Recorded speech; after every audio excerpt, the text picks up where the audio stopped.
जो भी प्रभु की दासी है हमारे बीच में, सिस्टर जी हम आपका वेलकम करते हैं। आगे के समय में हमें आराधना में चलाएंगे sister Linta Joseph. Thank you, praise the Lord.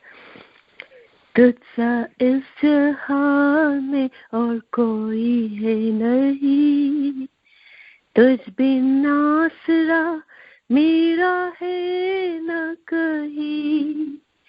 रहूं तेरी बाहों में प्रियतम मेरे, तू ही मेरा सर्वस्व यीशु मेरे। तुझसा इस जहां में और कोई है नहीं, तुझ बिन आसरा मेरा है न कहीं। रहूं तेरी बाहों में प्रियतम मेरे, तू ही मेरा सर्वस्व यीशु मेरे। आराधना तेरी आराधना यीशु मेरे, तेरी आराधना।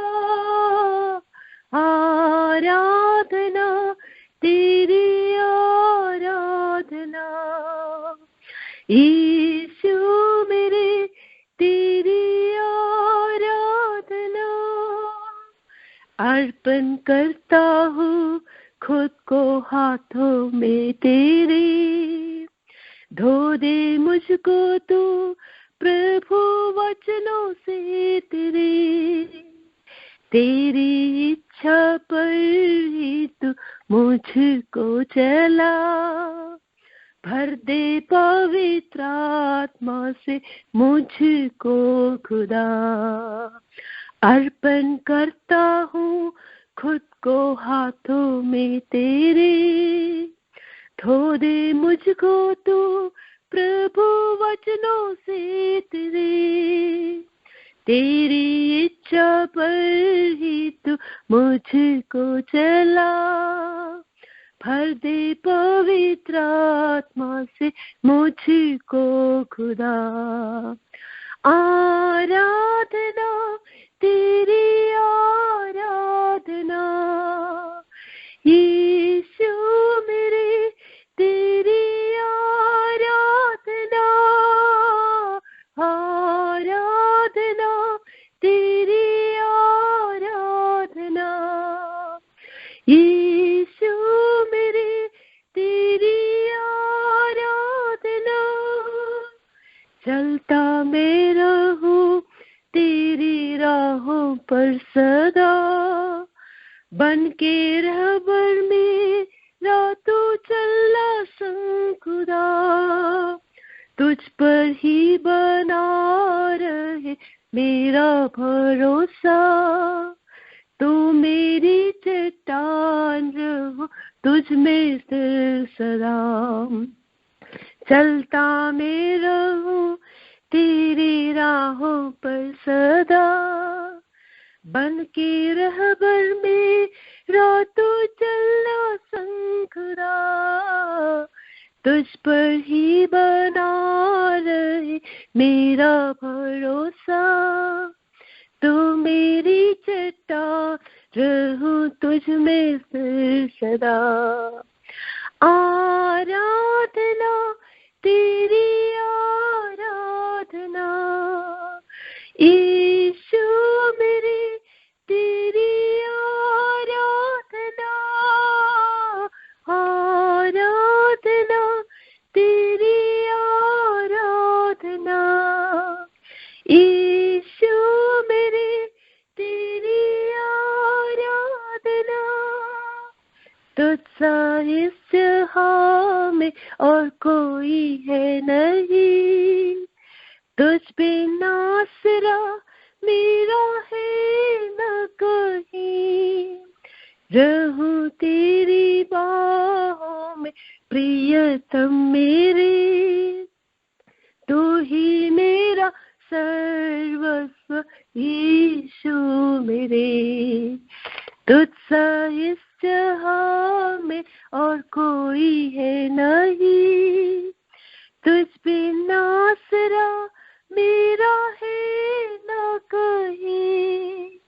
रहूं तेरी बाहों में प्रियतम मेरे, तू ही मेरा सर्वस्व यीशु मेरे।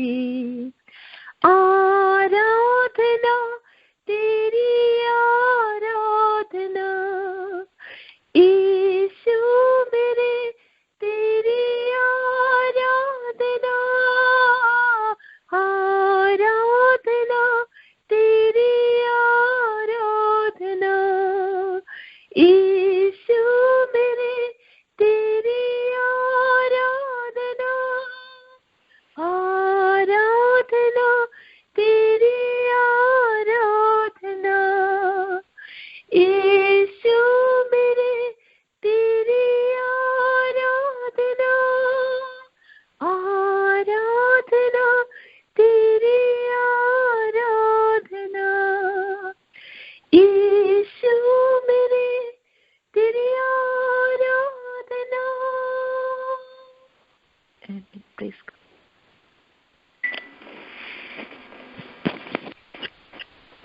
Praise the Lord. Thank you.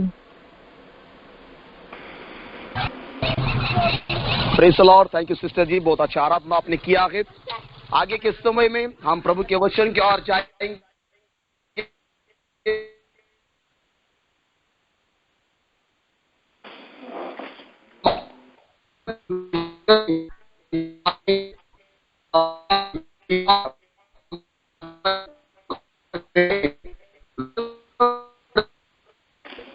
Hello, जय मसीह की। मेरी आवाज सुनाई दे रहा है?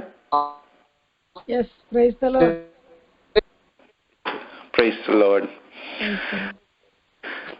परमेश्वर के नाम का महिमा हो, स्तुति हो। इस सुबह के समय एक और बार इस ओक्लाहोमा प्रेयर लाइन में दोबारा प्रभु का वचन बांटने के लिए जो अवसर मिला है, इसके लिए मैं प्रभु का धन्यवाद देता हूं। इस मीटिंग को, इस प्रेयर लाइन को चलाने वाले परमेश्वर के दास के लिए मैं धन्यवाद देता हूं। आज जो इस प्रेयर लाइन को लीड कर रहे हैं और जिस बहन ने गीत गाया, उन सबको प्रभु का नाम का धन्यवाद हो। मैं शुरू से इस प्रेयर लाइन में जुड़ा हुआ था। हर एक प्रार्थना के लिए जो विषय बोला गया, हर व्यक्ति ने जो प्रार्थना किया, बहुत ही बड़े सामर्थ के साथ और विषय में रहकर प्रार्थना किया। उस सुनकर मैंने प्रभु का नाम का महिमा किया कि प्रभु आप लोगों को, आपके जहां पे भी आप हैं, प्रभु आप लोगों को इस्तेमाल कर रहा है और प्रभु के नाम के आपके प्रार्थना ही एक बहुत बड़ा संदेश के रूप में इस प्रेयर लाइन में चल रहा है। इसके लिए मैं प्रभु का धन्यवाद देता हूं। हम अब इन दिनों में, अभी ये सितंबर 19 से लेके 25 का जो हफ्ता है, भारत देश में और पूरे दुनिया में क्रिसमस का बड़ा जोर शोर चल रहा है। और हम खासकर पेंतीकोस्ट विश्वासियां जो हैं, इस अवसर का फायदा उठाकर जहां पे भी है, हर एक गली में, हर एक शहर में, हमारे पड़ोस में, हमारे आराधनालय के पड़ोस में, आस पड़ोस में जाके हम इस अवसर का पूरा फायदा उठाते हैं, जहां हम अपने पूरे पड़ोसियों को, अपने गली मोहल्लों वालों को ये बताते हैं कि प्रभु यीशु मसीह इस दिन में जन्म हुआ। और प्रभु यीशु मसीह एक खुशखबरी, एक सुसमाचार आपके लिए लेके आया है। इस प्रकार की कई बातें हम पूरे दुनिया को बांटते हैं। जो प्रभु हमारे लिए आया, वो प्रभु हम दूसरों के लिए बांटते हैं। और इन दिनों में भारत में बहुत पीड़ा भी चल रहा है, लेकिन प्रभु के लोगों का धैर्य या विश्वास कभी कम नहीं हुआ है। और प्रभु के लोग बड़े सामर्थ के साथ, बड़े अभिषेक के साथ हर एक दिन आगे बढ़ते जा रहे हैं। इसके लिए मैं प्रभु का धन्यवाद देता हूं। और हम निरंतर इस विषय के लिए प्रार्थना करें। जो लोग, खासकर इस हफ्ते जो लोग सुसमाचार लेके, जो भी गलियों में, शहरों में, बसों में, जहां पे भी सुसमाचार लेके जा रहे हैं, उनके ऊपर प्रभु का बड़ा सामर्थ रहे, बड़ा आशीष रहे, ताकि निडर होकर, निर्भय होकर प्रभु यीशु मसीह का नाम पूरे भारत देश में ऊंचा हो। हालेलुया, प्रभु का धन्यवाद हो।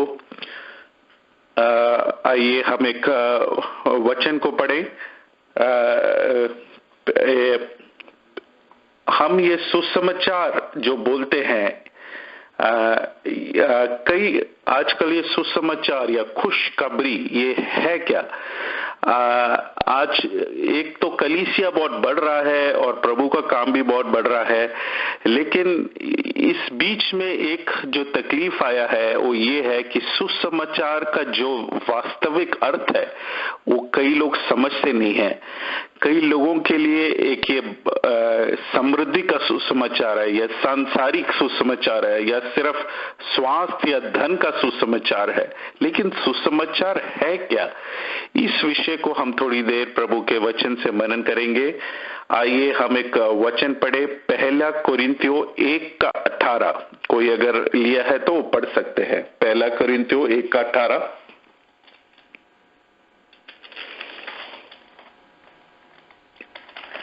Praise the Lord. आप सुन पा रहे हैं? जी हाँ, पहला कोरिन्थियों। क्योंकि क्रूस की कथा नाश होने वालों के लिए मूर्खता है, परंतु हम उद्धार करने वालों के लिए परमेश्वर की सामर्थ्य है। ओके, उसका 23 भी पढ़े। कितना? पहला कोरिन्थियों 1:23। परंतु हम तो क्रूस पर चढ़ाए हुए मसीहों का प्रचार करते हैं, जो यहूदियों के लिए ठोकर का कारण और अन्य जातियों के लिए मूर्खता है। और पहला कोरिन्थियों का 2:2 भी पढ़े। पहला कोरिन्थियों 2:2। हाँ,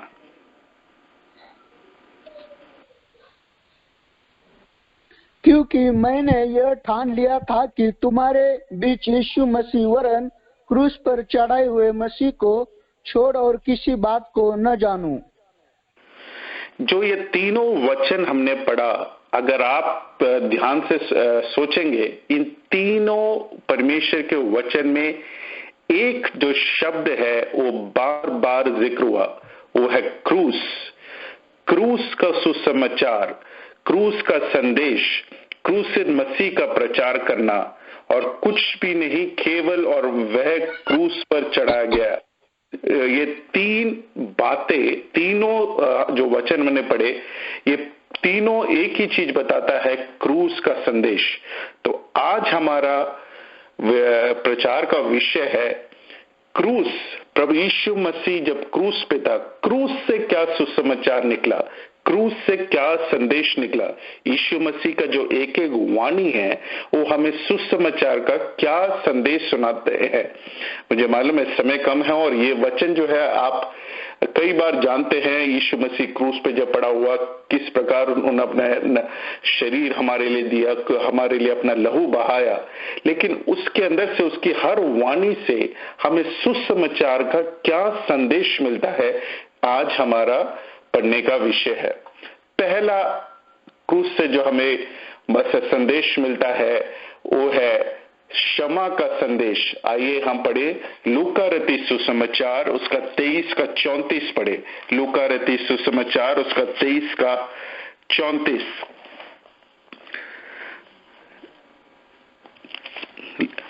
किसी ने लिया है तो पढ़ सकते हैं। लूका रचित सुसमाचार, उसका 23 का 34। थोड़ा मैं आपसे इसलिए पढ़वा रहा हूं, थोड़ा प्रचार आमने से किसी का आवाज सुनाई देता तो हमें पता लगता है कि वचन जा रहा है, लोग समझ रहे हैं। लोग खड़े खड़े देख रहे थे और सरदार भी ठट्ठा करके कहते थे, इसने दूसरों को बचाया। यदि यह परमेश्वर मसीह है और उसका चुना हुआ है तो अपने आप को बचा ले।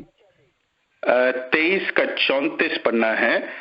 तब यीशु ने कहा, इन्हें क्षमा कर, क्योंकि ये जानते नहीं कि ये क्या कर रहे हैं।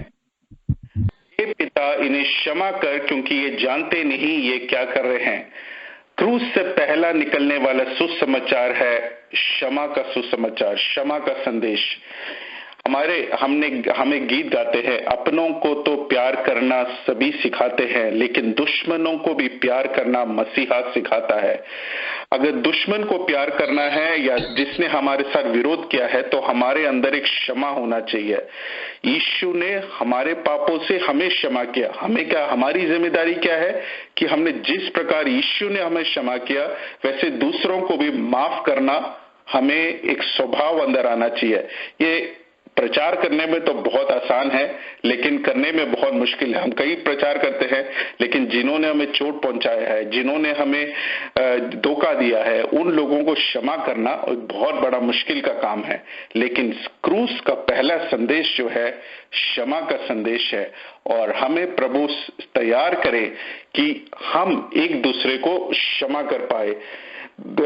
एक अगला संदेश जो है क्रूस का संदेश क्या है? दूसरा संदेश है आश्वासन का संदेश। आइए पढ़े लूका रति सुसमाचार उसका 23 का 43 पढ़े। ल्यूक 23:43। उसने उससे कहा, मैं तुमसे सच कहता हूं आज ही तू मेरे स्वर्ग लोक में होगा। इसका मतलब क्या है? आज ही तू मेरे स्वर्ग लोक में होगा। क्रूस से क्या समाचार दिखता है? एक आश्वासन का संदेश दिखाता है। जो चोर वहां पे एक अनंत काल के मृत्यु के लिए जा रहा था, जो अनंत काल के लिए नरक में जा रहा था, उसको प्रभु एक आश्वासन का संदेश देता है कि मैं तुमसे सच सच कहता हूं आज ही तो स्वर्ग लोक में मेरे साथ रहेगा। ये आश्वासन क्या है? क्रूस का संदेश हमें किस प्रकार का आश्वासन देता है? हम सब पापी थे, हम सब पापी थे और पाप के अनुभव से, शक्ति से आज भी गुजर रहे हैं। लेकिन क्रूस हमें क्या संदेश देता है? पहला संदेश ये देता है कि प्रभु ने जो हमारे किए हुए पाप है, हमारे जो पिछले दिनों के किए पाप है, हमारे अतीत जो पाप है, उसका जुर्माना प्रभु ने दे दिया। उसका जुर्माना प्रभु ने दे दिया। उस जुर्माने से हमें पिछले पापों का कोई पनिशमेंट लेने की जरूरत नहीं है, लेकिन उसका जुर्माना जो है प्रभु ने दे दिया। अभी वर्तमान जो पाप हमने प्रभु से उद्धार पाया, पिछले पाप का प्रभु ने हमें दिया। वर्तमान में क्या कर रहा है प्रभु? हमें हर एक दिन पाप से जूझ रहे हैं। एक शराबी जब मन फिराता है तो उसको अगले दिन भी जब शराब का अड्डा दिखता है तो उसके अंदर एक प्रलोभन आता है कि उधर जाऊं इधर जाऊं। एक बहुत बड़ा मलयुद्ध होता रहता है। इस प्रकार मैंने एक बार गवाही सुना, एक शराबी ने मन फिराया, अगले दिन वो दारू के अड्डे के सामने से निकला तो उसको दोबारा पीने का बड़ा यो। उसने कहा कि हे प्रभु मुझे मदद कर, मुझे मदद कर। तो सामने एक दुकान दिख गया, लस्सी का दुकान। वो वहां लस्सी के दुकान में भागा और इतना लस्सी पिया कि उसको दोबारा कुछ और पीने का मन ही नहीं किया। तो इस प्रकार जो है वर्तमान में जो है पाप की जो शक्ति है उससे प्रभु हमें उद्धार देता है। भविष्य की पाप आने वाले दिनों में भी पाप से हम दूर नहीं हो रहे, लेकिन पाप हमारे आस पड़ोस में घूमता फिरता रहेगा। लेकिन जब हम प्रभु की आत्मा, एक शराबी का ही अनुभव ले ले, एक शराबी जब छूटता है शराब से, उसके अगले दिन भी उसको लगेगा कि दोबारा पाप है, लेकिन जब प्रभु की आत्मा उसमें भरता रहता है तो शायद कितने भी कुछ दिनों के बाद वो इतना विजय पा लेगा कि भविष्य के पाप चाहे कितने भी शराब के अड्डे उसे दिख जाए, उसके अंदर कभी प्रलोभन नहीं आएगा कि मुझे जाना है, शराब पीना है। ऐसे पिछला पाप से प्रभु हमें छुटकारा देता है, अभी के पाप से प्रभु हमें छुटकारा देता है और भविष्य के पाप से भी प्रभु हमें छुटकारा देता है। ये सबसे बड़ा आश्वासन का संदेश है प्रभु का, जो क्रूस से हमें बताता है। पहले हमें बताया प्रभु ने हमें क्षमा का संदेश सिखाया, दूसरा हमें प्रभु बताता है कि आश्वासन का संदेश, मेरे खुद के पाप से मैं छूट चुका हूं, इस आश्वासन का संदेश प्रभु हमें बताता है। तीसरा एक संदेश जो प्रभु हमें देता है, आइए पढ़िए यूहन्ना रचित सुसमाचार 19 का 26 से लेके 27 तक। परिवार के लिए एक संदेश, यूहन्ना रचित सुसमाचार उसका 19 का 26 और 27 पढ़े।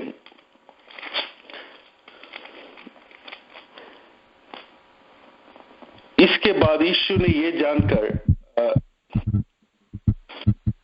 जब यीशु ने अपनी माता और उससे चेले को उससे वह प्रेम रखता था पास खड़े देखा तो अपनी माता से कहा, हे नारी, देख यह तेरा पुत्र है। तब उसने चेले से कहा, यह तेरी माता है। और उसी समय से वह चेला उसे अपने घर ले गया। तो तीसरा बात जो प्रभु हमें क्रूस से बताता है वो परिवार के लिए एक संदेश है। वहां अपनी माता के प्रति उसने जो प्यार दिखाया, उसने जो उत्तरदायित्व एक दूसरे चेले को दिया, ये एक परिवार के लिए एक संदेश है। परिवार जो है मसीह जीवन में एक बाइबल में ही शुरुआत से ही एक बहुत मुख्य स्थान बताता है। हम देखते हैं नूह और उसका परिवार जो है प्रभु ने उनको बचाया, राहाब और उसके परिवार वालों को प्रभु ने बचाया, जक्करिया और उसके परिवार वालों को बचाया। इस प्रकार प्रभु को सुसमाचार में परिवार का भी एक योजना है। आपके और आपके परिवार के बारे में, आपके परिवार में ऐसे लोग होंगे जो प्रभु को नहीं जानते, आप उनके लिए प्रार्थना करेंगे, लेकिन क्रूस से प्रभु हमें बताता है कि आपका परिवार भी जो है प्रभु के लिए महत्व रखता है, और परिवार के साथ जो रिश्ता है उसके लिए प्रभु एक महत्व देता है। और निश्चय तौर से प्रभु आपके परिवार वालों से भी प्यार करता है, और आपके परिवार के लिए भी प्रभु क्रूस का समाचार यह बताता है कि प्रभु आपके परिवार वालों से भी प्रेम करता है, और प्रभु निश्चय तौर से परिवार वालों को भी प्रभु यीशु मसीह के पास लेके आएगा। तो तीन बातें अभी हमने सीखा। पहला जो है पाप से क्षमा प्रभु हमें क्रूस का संदेश बताता है। दूसरा आश्वासन का संदेश, और तीसरा परिवार के लिए एक संदेश। चौथी बात हम देखें, आइए हम पढ़े मत्ती रचित सुसमाचार उसके 27 का 46 पढ़े, मैथ्यू 27:46 को पढ़े।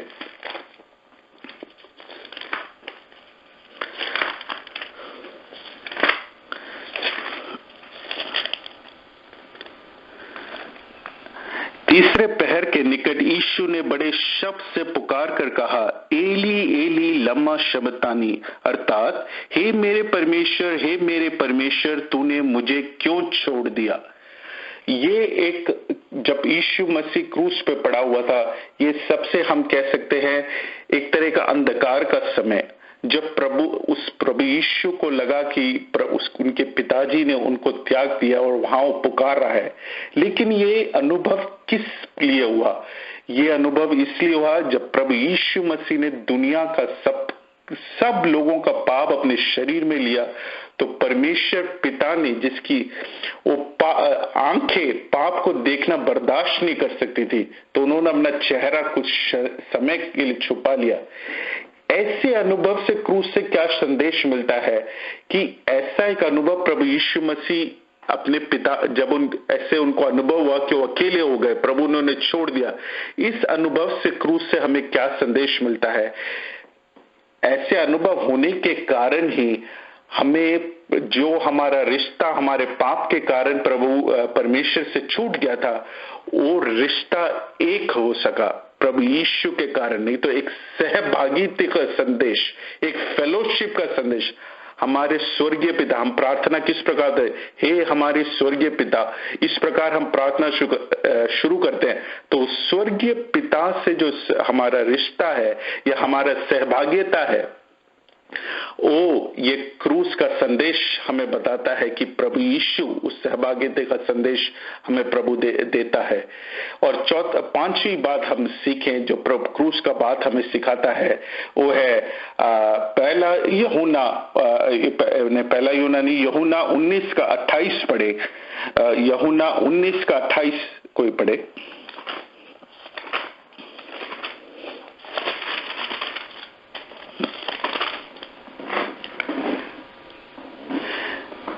इसके बाद यीशु ने ये जानकर कि अब सब कुछ पूरा हो चुका, इसलिए कि पवित्र शास्त्र में जो कहा गया वह पूरा हो, कहा मैं प्यासा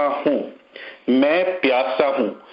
तो यीशु मसीह का क्रूस का संदेश जो हमें पांचवी बात बताता है, वो है संतुष्टि का संदेश। मैं प्यासा हूं। जो हम देखते हैं कि इस दुनिया में लोग कई चीजें करते हैं अपने प्यास बुझाने के लिए। किसी लोगों के लिए प्यास जो है उनका धन दौलत है, किसी लोगों को प्यास उनकी शारीरिक अभिलाषा है, किसी लोगों का प्यास उनका उपलब्धियां या नौकरी, इस प्रकार की जो चीजें हैं वो है। लेकिन प्रभु हमें बताता है कि क्रूस का संदेश हमें बताता है कि हमारा प्यास बुझाने, जीवन का जल केवल यीशु ही है। हमारा असली प्यास बुझाने वाला एक ही और एक ही व्यक्ति है, वो प्रभु यीशु मसीह है। और छठवीं बात जो क्रूस हमें बताता है वो है यूहन्ना रचित सुसमाचार उसी का 19 का 30 हम पढ़ेंगे तो लिखा है, जब यीशु ने फिर सिर खा लिया तो कहा पूरा हुआ, और सिर झुकाकर प्राण त्याग दिया।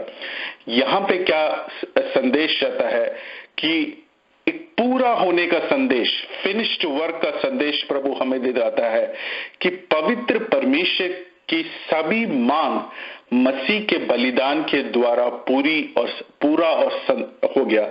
तो ये क्या है कि हम इस दुनिया में कई तरह के मोक्ष यात्रा है पाने के लिए है, और कभी भी कितना भी पहाड़ चढ़ो हमें कोई मोक्ष नहीं मिलता। लेकिन प्रभु यीशु मसीह पे विश्वास करने वाला व्यक्ति जानता है कि पूरा जो कार्य है, हमारे उद्धार का पूरा कार्य जो है क्रूस पे हो गया। ये फिनिश्ड वर्क, पूर्ण कार्य का संदेश प्रभु हमें क्रूस का सुसमाचार बताता है। और आखिरी जो चीज है, एक सुरक्षा का संदेश, वो हम पढ़े लूका रचित सुसमाचार उसका 23 का 46 पढ़े, ल्यूक 23:46 को हम पढ़े।